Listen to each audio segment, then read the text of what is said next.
Assalamualaikum student. In this lecture, you are going to know about orthogonal properties of a Bessel function. To prove orthogonal properties of a Bessel function, first of all, we suppose that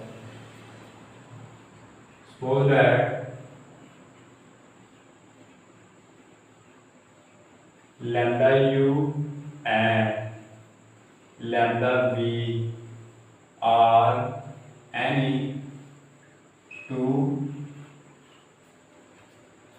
zeros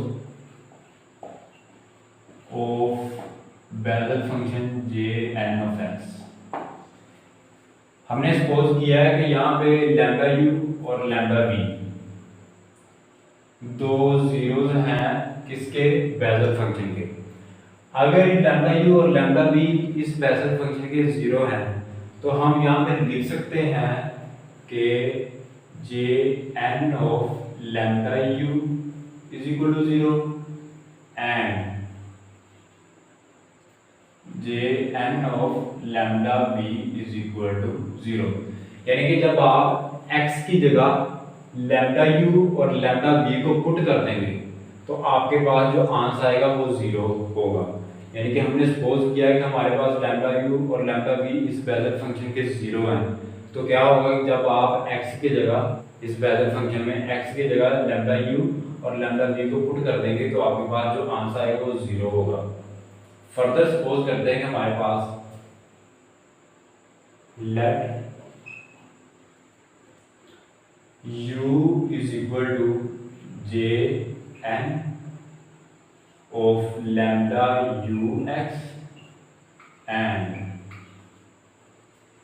v is equal to j n lambda v x are two solution of Bessel equation।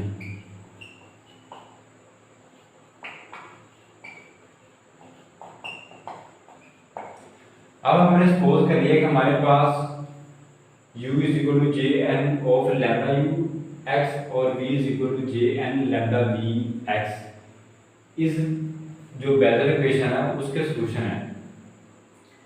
तो अगर ये दो उसके solution हैं तो उसको satisfy भी करेंगे। यहाँ पे आप चेक कर सकते हैं कि हमने क्या किया है कि सबसे पहले हमारे पास जो बेसल फंक्शन था वो जे एन ऑफ एक्स था, यानी कि यहाँ पे जो इंडिपेंडेंट वेरिएबल था वो जे एन ऑफ एक्स में ओनली एक्स था, यानी कि इस बेसल फंक्शन में इंडिपेंडेंट वेरिएबल जो था वो एक्स था। हमने क्या किया कि इंडिपेंडेंट वेरिएबल को चेंज कर दिया है लैम्डा वी एक्स में और उसके कोरिस्पोंडिंग जो बेसल फंक्शन होगा उसको हमने नाम दे दिया है वी का। इसी तरह हमने यहाँ पे इंडिपेंडेंट वेरिएबल को चेंज कर दिया है लैम्डा यू एक्स में और उसके कोरिस्पोंडिंग जो हमारे पास बेसल फंक्शन होगा उसको हमने नाम दे दिया है यू का। और हमने सपोज किया है कि हमारे पास u और v दो सॉल्यूशंस हैं बेसल इक्वेशन के। आपको पता है कि बेसल इक्वेशन के ये बेसल फंक्शन बेसल इक्वेशन के बजाते खुद सॉल्यूशन है, तो उसके सॉल्यूशन है तो उसको सेटिस्फाई भी करेंगे। तो सबसे पहले तो आपको बेसल इक्वेशन का पता होना चाहिए कि हमारे पास जो बेसल इक्वेशन थी वो थी एक्स स्क्वायर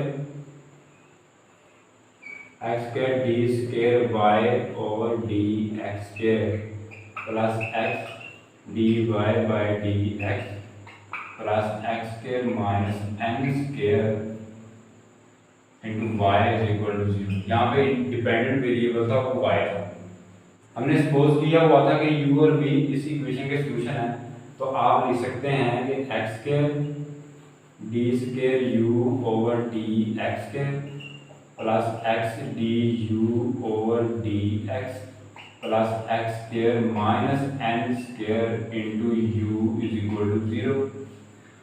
और बाद में x square d square v over d x square plus x d v over d x plus x square minus n square into v is equal to 0। याद रखिएगा कि यहाँ पे हमारे पास जो इंडिपेंडेंट वेरिएबल था यानी कि स्टार्ट पे वो x था, यानी कि ओरिजिनल बेसल फंक्शन में जो इंडिपेंडेंट वेरिएबल था वो x था।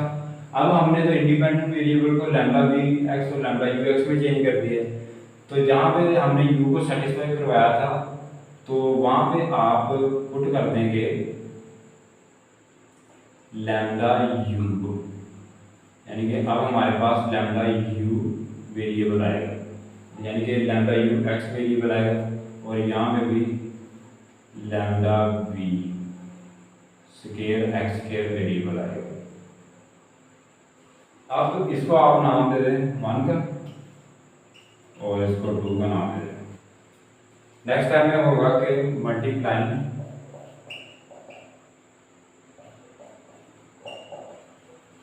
वन बाय 1 ओवर एक्स, जहाँ पे आपने u को सेटिस्फाई करवाया हुआ है वहाँ पे 1 ओवर एक्स b को मल्टीप्लाई करवा दें and 2 by 1 over x u, यानी कि जहाँ पे आपने v को सेटिस्फाई करवाया है वहाँ पे आप मल्टीप्लाई कर देंगे 1 over x u and subtract. तो जब सब्ट्रैक्ट कर देंगे तो हमारे पास एक नई इक्वेशन आएगी, उसको हम लिखेंगे। जब आप इक्वेशन नंबर 1 को 1 ओवर एक्स बी और इक्वेशन नंबर 2 को 1 ओवर एक्स यू से मल्टीप्लाई करके सब्ट्रैक्ट कर देंगे तो हमारे पास ये इक्वेशन आ जाएगी।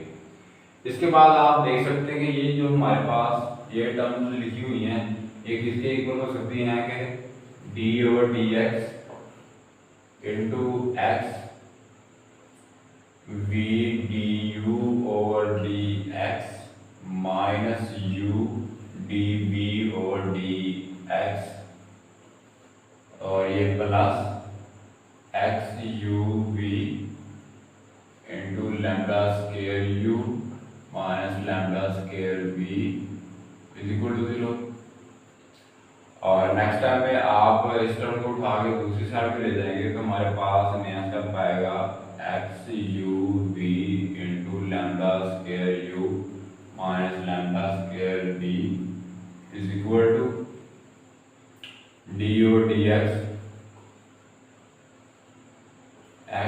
Into u d v over d x minus v d u over d x, यानी कि ये स्टेप होगा हमारा। इसके बाद आप इंटीग्रेट कर देंगे बोथ साइड पे, इंटीग्रेट फ्रॉम 0 to 1, यानी कि आप इंटीग्रेट यहाँ पे कर देंगे 0 to 1 with respect to x में, और ये 0 और 1 हमारी डोमेन का ही हिस्सा है। तो हमने उसी जो भी हमारे पास जो एक्स की डोमेन थी उसमें से ही ये 0 और 1 को उठाया। तो जब आप इंटीग्रेट कर देंगे तो नेक्स्ट स्टेप होगा lambda square u minus lambda square v integral sign 0 to 1 x u v d x. और जब आप यहाँ पे इंटीग्रेशन अप्लाई कर देंगे तो इंटीग्रेशन डेरिवेटिव के साथ एलिमिनेट होके ओनली आपके पास आ जाएगा u d v over d x minus v d u over d x और साथ में 0 to 1 अपर और लोअर लिमिट भी आएगी। अब हमारे पास जो हमने u को सपोज किया हुआ था वो था कि j n lambda u x, यानी कि ये हमने u को सपोज किया हुआ था और v को हमने सपोज किया था j n lambda v x. अगर यहाँ पे आप डिफरेंशिएशन ले रहे थे यानी कि u dash is equal to, यहाँ पे आएगा जे एन डेरिवेटिव के साथ लैम्डा यू एक्स और यहाँ पे जब डेरिवेटिव आपने लेना है तो साथ में लैम्डा यू भी आएगा, क्योंकि अब हमारा जो वेरिएबल था वो लैम्डा यू एक्स था।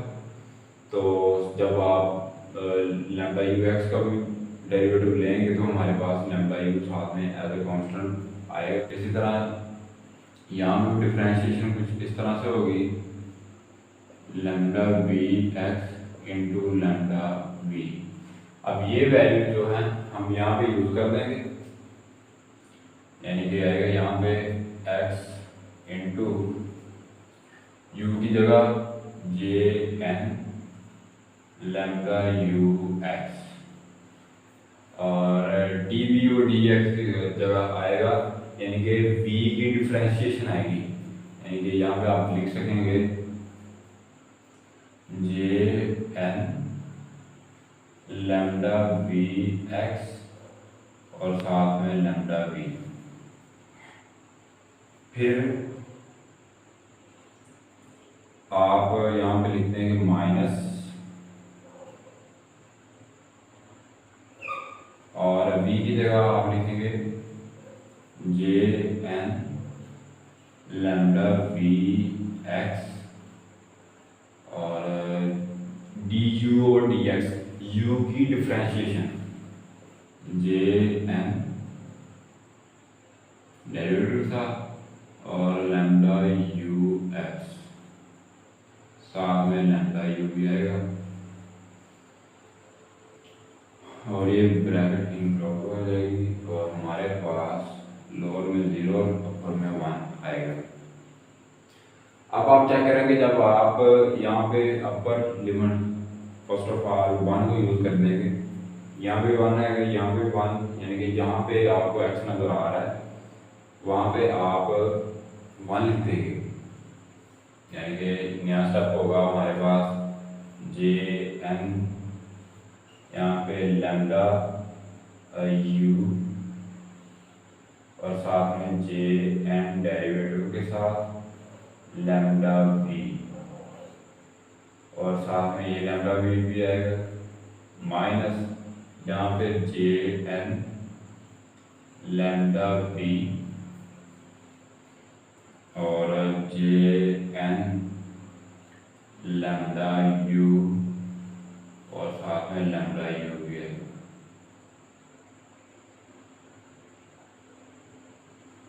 यानी कि जब आप अपर लिमिट को यूज कर देंगे तो ये स्टेप आएगा, और जब माइनस लोअर लिमिट यूज कर देंगे तो यहाँ पे x की जगह 0 पुट कर देंगे तो वो नेक्स्ट टर्म 0 हो जाएगी। तो आगे हम लिखने की जरूरत नहीं है, यही स्टेप होगा। अब आपको याद होगा कि जब हमने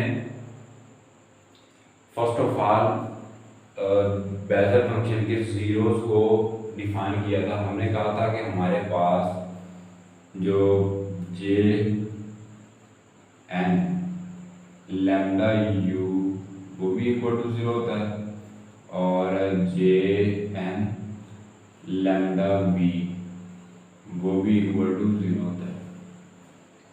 यानी कि ये हमने दो जीरोस सपोज किए थे फर्स्ट ऑफ ऑल, तो अगर ये 0 के इक्वल है तो इनकी डिफरेंशिएशन भी 0 के इक्वल होगी।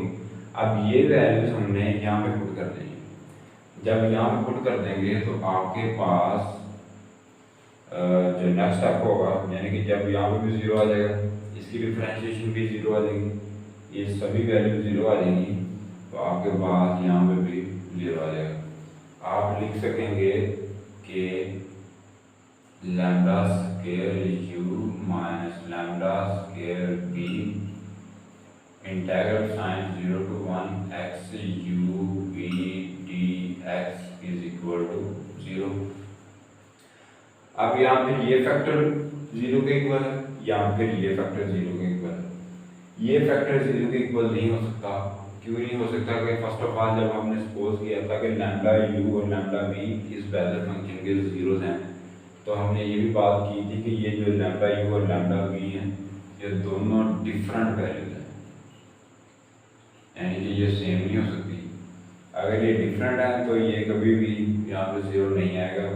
तो 0 कौन सा फैक्टर शो होगा, यानी कि आपके पास 0 to 1 x u is equal to 0 आएगा।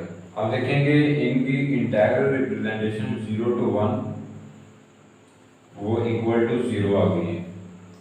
तो यहाँ से हमें इंफॉर्मेशन मिल रही है कि हमारे पास जो u और v हमने बेसल फंक्शन सपोज किए हुए थे कोरस्पॉन्डिंग टू लैम्डा u और लैम्डा v, ये ऑर्थोगोनल है। कोई भी दो फंक्शन ऑर्थोगोनल तब होते हैं कि हमारे पास अगर उनकी integral representation with respect to weight function वो इक्वल टू 0 आ जाए तो वो ऑर्थोगोनल फंक्शन होते हैं। और यहाँ पे भी u और v की इंटीग्रल रिप्रेजेंटेशन साथ में वेट फंक्शन x लिखा होगा, तो 0 to 1 इंटीग्रेट करके हमारे पास 0 आंसर आ गया है। तो ये शो हो गया कि हमारे पास ये जो दो फंक्शन थे ये ऑर्थोगोनल है। तो ये था सारा प्रोसीजर बेसल फंक्शन के लिए ऑर्थोगोनलिटी का रिलेशन प्रूव करने की।